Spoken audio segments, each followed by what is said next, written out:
एक कहानी में 3 किरदार होते हैं, भाई, बहन और भाभी। भाभी ने इशारा किया कि तुम्हारी बहन ने एक गलती की है। भाई उससे पूछने लगता है कि जो गलती की है, आखिरकार गलती क्यों की है, किसके साथ की है। इसी का सवाल का जवाब वो जानना चाह रहा था। बहन थी कि वो बोल नहीं पा रही थी। उसे लग रहा था उसने कोई पाप किया ही नहीं, उसने कोई गलती की ही नहीं है। उसके बाद भाई सोचता है कि ये बताना नहीं चाहती। उसको वो पीटता है, 1 दिन पीटता है, 2 दिन पीटता है, 3 दिन पीटता है, लगातार ऐसे ही पीटता चला जाता है और पीटते पीटते कब उसकी मौत हो जाती है पता ही नहीं चलता। जब ये बात पुलिस तक पहुंचती है, पुलिस इस मामले की जांच पड़ताल करती है। यही बात जब सोशल मीडिया के माध्यम से लोगों को पता चलती है तो लोग इस घटना को लेकर इतने दुखी होते हैं, ऐसा लग रहा था जैसे क्या ये घटना उनके घर में किसी के साथ हुई है। वाकई इस घटना को सुनने के बाद आपको भी बहुत ज्यादा अफसोस होगा। आप भी सोचने पर मजबूर हो जाएंगे कि आखिरकार कोई व्यक्ति बिना सोचे समझे ऐसे कैसे कदम उठा सकता है। आदाब, नमस्कार, सत श्री अकाल। मैं उस्मान सैफी। आज की जो सच्ची घटना मैं आपको सुनाने जा रहा हूं, ये सच्ची घटना है महाराष्ट्र प्रदेश का एक शहर है मुंबई और इसी का जिला लगता है ठाणे। दरअसल ठाणे जिले का एक थाना है उल्लासनगर और इसी उल्लासनगर का एक मोहल्ला, एक जगह है जहां पर एक 30 साल का लड़का सिक्योरिटी गार्ड है। सिक्योरिटी गार्ड नहाने के लिए जैसे ही बाथरूम में जाता है तो उसको जगह जगह बाथरूम में खून के धब्बे मिलते हैं, छींटे मिलते हैं। वो समझ नहीं पा रहा था कि आखिरकार क्या बात है। नहा के निकलता है, अपनी पत्नी से पूछता है कि क्या बात है, ये बाथरूम के अंदर जो खून के धब्बे हैं, खून के छींटे हैं, वो क्यों हैं। वो कहती है मुझे तो कुछ समझ नहीं आ रहा, मेरे तो साथ ऐसा कुछ भी नहीं हुआ है। उसके बाद वो जाते जाते जब अपनी ड्यूटी पे जा रहा था तो अपनी बहन से पूछता है कि क्या बात है। उसने अपनी बहन को की तरफ देखा तो बहन के कपड़े ही थे जो ब्लड से सने हुए थे।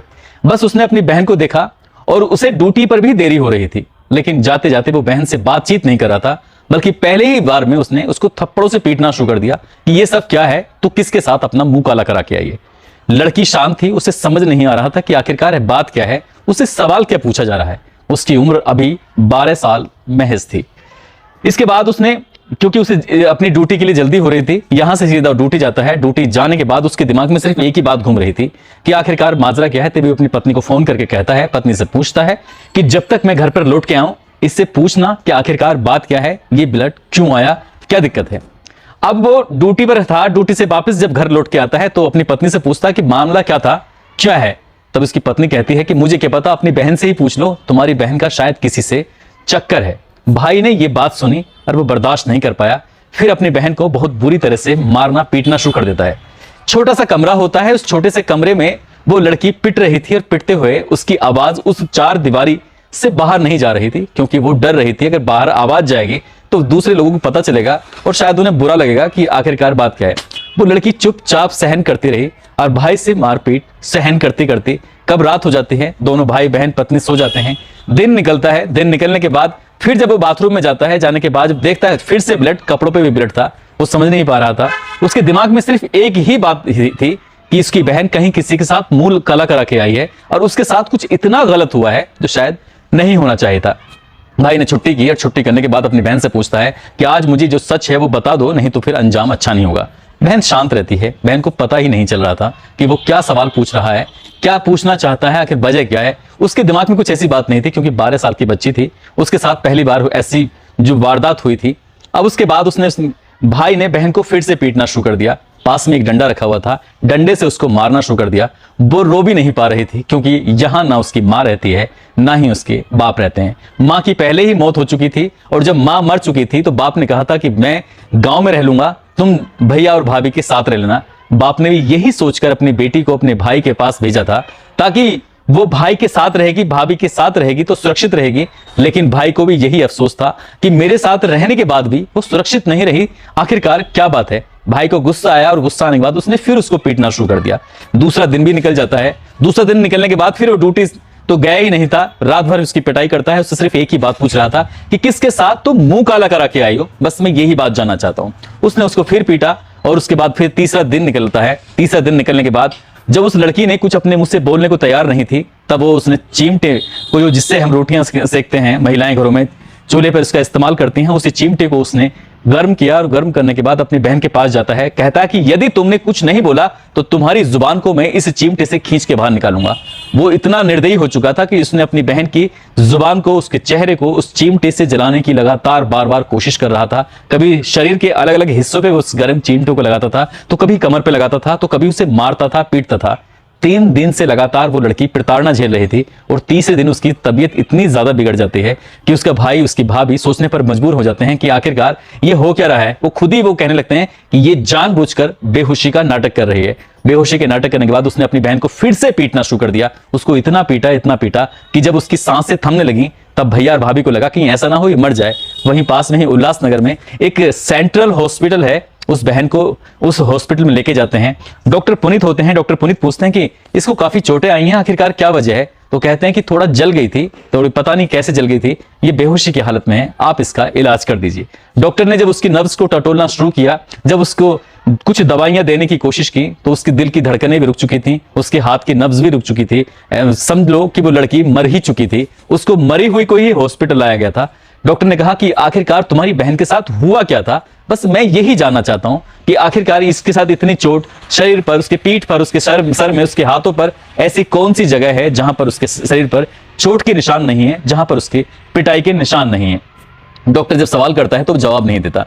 तभी उसको लगता है कि कुछ ना कुछ बात है। वो doctor Puneet Ulhasnagar police station को फोन करते हैं। पुलिस से कहते हैं कि एक पेशेंट की अचानक ही मौत हो गई है, मौत का कुछ कारण है और आप इसका पोस्टमार्टम कराइए, उसका पता करने की कोशिश कीजिए। पुलिस मौके पर आती है, उस लड़की के शव को कब्जे में लेकर पोस्टमार्टम के लिए भेजा जाता है और पोस्टमार्टम से रिपोर्ट जब आती है तो पता चलता है कि 3 दिन से लगातार उस लड़की को प्रताड़ित किया जा रहा था और प्रताड़ित करने की जो वजह थी, उस लड़की को ब्लड बह रहा था, कभी बाथरूम में तो कभी उसके कपड़ों पर उसके छींटे दिखाई दे रहे थे। यही बात भाई को बर्दाश्त नहीं हो रही थी। अब इसके बाद उस पुलिस ने उसके भाई से पूछने की कोशिश की तो उसने कहा मेरी बहन का किसी से अफेयर था, उसने किसी के साथ मुंह काला किया है, इसीलिए उसको लगातार ब्लड बह रहा था। इसके बाद यहां मनोचिकित्सक को बुलाया जाता है, डॉक्टर की टीम इकट्ठा होती है और इकट्ठा होने के बाद बस यही जानने की कोशिश कर रहे थे कि आखिरकार बात क्या है। तो पता चलता है कि उस लड़की को पहली बार पीरियड्स आए थे, महामारी हुई थी। महामारी होने की वजह से ही उसको पीरियड्स आए थे, उसको ब्लड बह रहा था और भाई समझ रहा था कि उसका अफेयर है। भाभी जानती थी शायद इस बात को, लेकिन भाभी ने जानबूझकर अपने पति को बजाय समझाने के उसको भड़काना शुरू कर दिया, कहना शुरू कर दिया कि तुम्हारी बहन का अफेयर है। जब पुलिस ने उसका पोस्टमार्टम कराया तो पोस्टमार्टम करते हुए डॉक्टर भी रोने लगते हैं, क्योंकि वो लड़की लगातार 3 दिन से अपने सगे भाई की मार पीट की प्रताड़ना को लगातार झेल रही थी। समझ नहीं आ रहा था कि उसने ये बोलने की कोशिश क्यों नहीं की, समझ नहीं आ रहा था कि उसने बाहर के लोगों से मदद मांगने की कोशिश क्यों नहीं की, क्योंकि उसकी माँ, उसके बाप बहुत दूर रहते थे। माँ की तो मौत हो चुकी थी। माँ की मरने के बाद ही पिता ने भैया के साथ बहन को भेजा था ताकि वो उसके पास रहेगी, सुरक्षित रहेगी। लेकिन भाई अपनी बहन की इस बीमारी, इस समस्या को समझ ही नहीं पाया कि ये एक ऐसी समस्या है जो हर औरत को